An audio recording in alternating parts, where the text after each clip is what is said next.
Good morning. 27 minutes past 11, 22nd of September 2020. And I was listening to the radio this morning. Wow. This film is a combination of listening to radio on two different mornings. 2 mornings ago I listened to Van Morrison. Van, Moondance. Beautiful song, mate. Love it. But dude, don't please talk about scientists. You come over as an ignorant cock, okay? So, fuck you, Van Morrison. You fat old cunt, right? And just in memory, the guy who I did listen to this morning was Neil Ferguson. Professor Neil Ferguson, Dr. Neil Ferguson. Neil Ferguson. It was his report that earlier on was adopted as the model. Neil's I have to get this right. I think his original expertise is he's a hardcore computer scientist. He's a proper coder, and his work at the moment is I believe epidemiological modelling. And he is the now sort of like the sort of, I believe they've christened him. Is it Professor? I don't know. Professor Lockdown. That's it.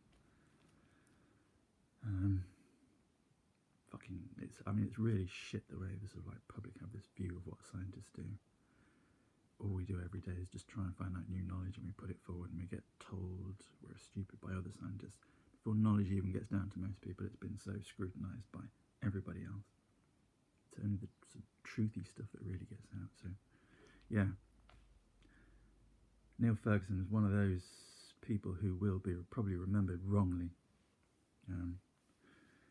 But right at the beginning of lockdown, and when I was poorly at first, and I saw this, and this came out, and I'm not going to show you this because I'm aware that what I'm filming on will invert it.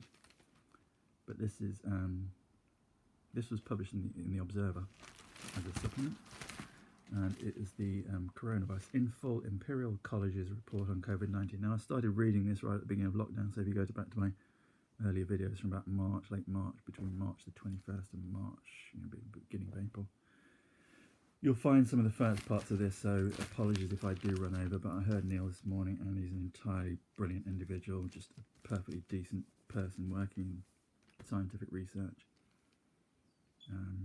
who does what scientists do every day, is go and try and find out truth, and in some way enable that truth to percolate down and help society as a whole. Now,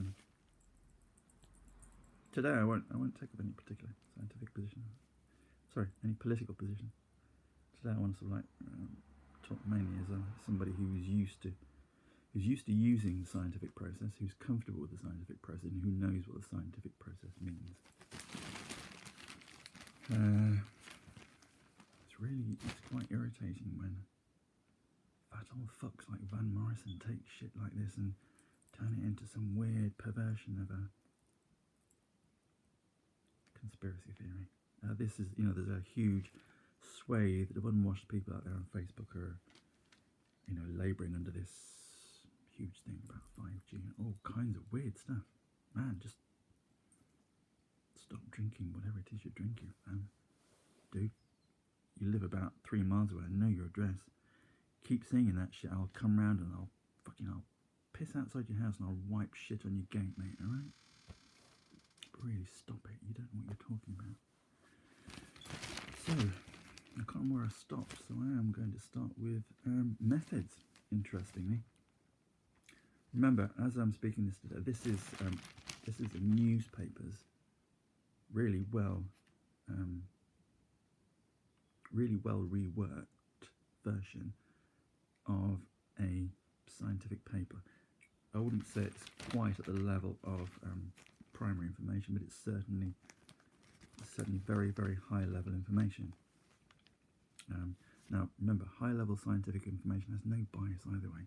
It's just simply, it reports on something in particular. Okay, so this wasn't actually about coronavirus in the first place. It was about the modelling and what would happen. And I'll just take figure 2 here, and again I can't show it because if I do it, I'll show it to you backwards, just to show you what I mean. It's irritating, isn't it, backwards? But as you can see down that top one is do nothing. There's a series of scenarios there. Okay, so when Neil was looking at this in the first case, he had a whole range of scenarios to, do nothing up to the sort of, the very worst sort of like authoritarian measures that could be imposed on us as a free Judeo-Christian Western society. Remember, we're very intolerant to social control. So, so there's a whole range of stuff, and the government adopted various bits at various stages and mishmashed them together into what we've got now. So, just going to read a little bit of methods. I'm going to try and keep these videos down to less than 10 minutes. But it's difficult to read these in sort of like 7 or 8 minute gaps. I like 7 minutes ideally. So methods, transmission model. We modified an individual-based simulation model developed to support pandemic influenza planning to explore scenarios for COVID-19 in GB. The basic structure of the model remains as previously published. In brief, individuals reside in areas defined by high-resolution population density data. Contacts with other individuals in the population are made within the household, at school, in the workplace, and in the wider community. Census data were used to define the age and household distribution size. Data on average class sizes and staff-student ratios were used to generate a synthetic population of schools distributed proportional to local population density. Data on the distribution of workplace size was used to generate workplaces, with commuting distance data used to locate workplaces appropriately across the population. Individuals are assigned to each of these locations at the start of the simulation. Transmission events occur through contacts made between susceptible and infectious individuals in either the household, workplace, school, or randomly in the community, with the latter depending on the spatial distance between contacts. Per capita contacts within school were assumed to be double those elsewhere in order to reproduce the attack rates in children observed in past influenza pandemics. With the parameterization above, approximately 1/3 of transmission occurs in the household, 1/3 in schools and workplaces, and the remaining third in the community. These contact patterns reproduce those reported in social mixing surveys. We assumed an incubation period of 5.1 days. Infectiousness is assumed to occur from 12 hours prior to the onset of symptoms for those that are symptomatic, and from 4.6 days after infection in those that are asymptomatic, with an infectiousness profile over time that results in a 6.5-day mean generation time.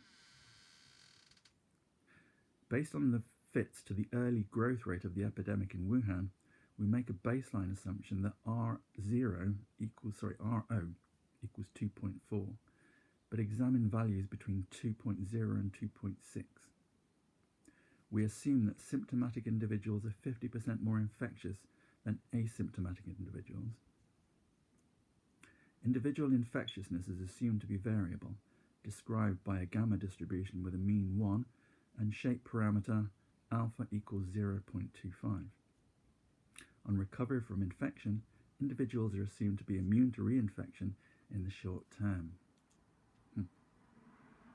Evidence from the Flu Watch cohort study suggests that reinfection with the same strain of seasonal circulating coronavirus is highly unlikely in the same or following season. A reference to Professor Andrew Hayward, Personal Communication. Just going to pause there briefly, sort of knowing what we know now.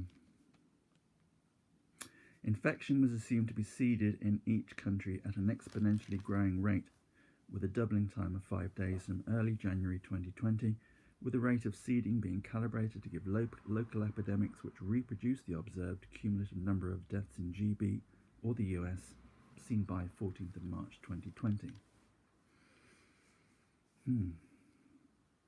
Okay, I'm going to pause there. It's been a while since I read that, and I did forget the assumption of the lack of reinfection, so I did sort of, the original reason why I wanted to read this was just to read it verbatim and then see if it incited any discussion afterwards.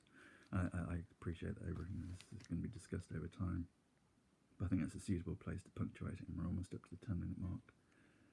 I'm going to bog off now and do some cancer stuff, so I'm going to keep filming today, so For those of you who do subscribe to this channel, hit me a like or hit subscribe. Share the videos if you think it's pertinent to your own interests. Or even if you don't, if you want to irritate people with it as well, I'm very happy for you to irritate people with my views. Yeah, share, subscribe, comment, leave your views, whatever. I'm going to end this video now, but like I say, this morning, I'm going to carry on. Okay, bye.